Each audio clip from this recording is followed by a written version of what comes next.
What are 3 septic secrets that you need to know for Lake Martin real estate? Okay, these aren't really secrets, but you know, they all tell us you're supposed to come up with some like big, interesting hook at the start of these videos. But I do think there are 3 things that most people don't think about when they're either purchasing or selling a Lake Martin house, and they all have to do with septic, and they're all a pretty big deal. Because like 90% of Lake Martin homes are on some type of septic system, be it a private septic system like this one, or a community septic system. And so they're just such a huge part of the real estate, because when something goes wrong with the septic system, it usually can just totally shut everything down, and it costs big money.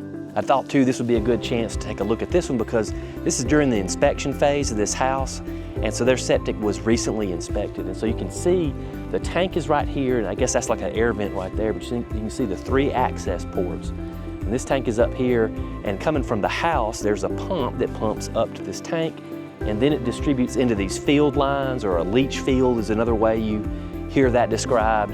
But the wastewater exits those tanks and then goes to underground pipes, and those underground pipes, they just leach down into the ground, and that's how it works.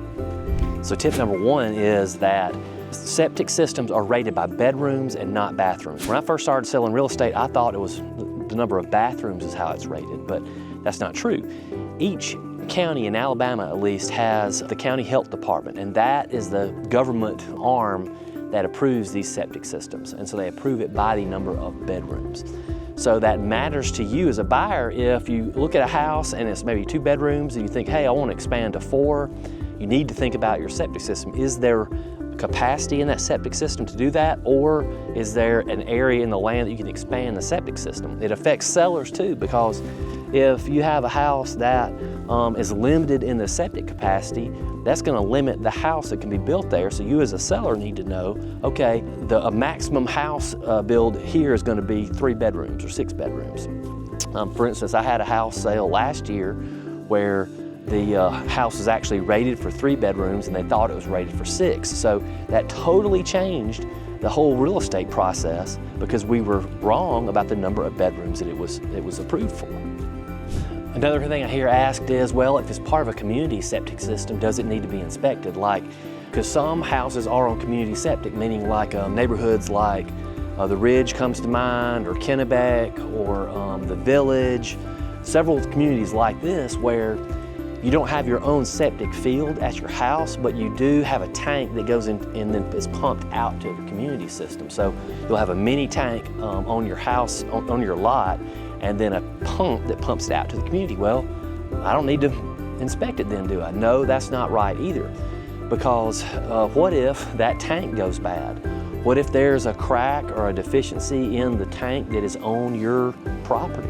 And because if that septic pump goes bad, and then it's not pumping out to the community system, then you're hopefully going to have an alarm that goes off to let you know that, and then the party's going to be over. I call those alarms the party is over alarm, because once that thing starts going off, you need to tell everybody, hey, we need to go home and the party is over. So you definitely need to get even a community septic system inspected on a home sale.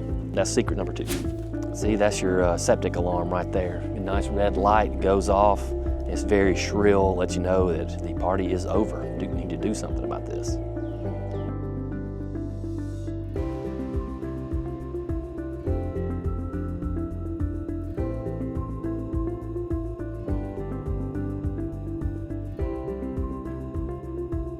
Another thing I hear, secret number 3, is trust but verify, right? I hear a lot of very well-meaning sellers say, oh, hey, we hadn't had a problem with our septic in 20 years.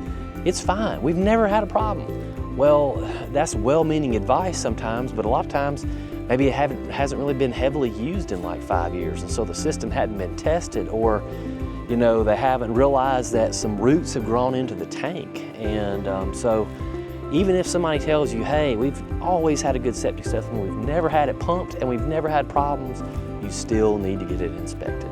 Whether you're a buyer or a seller, it's always a good idea. I'm on a mission to be the most helpful real estate agent on Lake Martin, because I figure if I'm helpful to doing videos like this, and when it comes time for you, maybe you need an agent, that you'll think about me, if we might be a good fit. This is how I get a lot of my clients, is through my videos like this. So if you think we might be a good fit, whether you're selling or buying at Lake Martin, I'd love to help out. My name is John Coley, and I'm with Lake Martin Voice Realty. Thanks.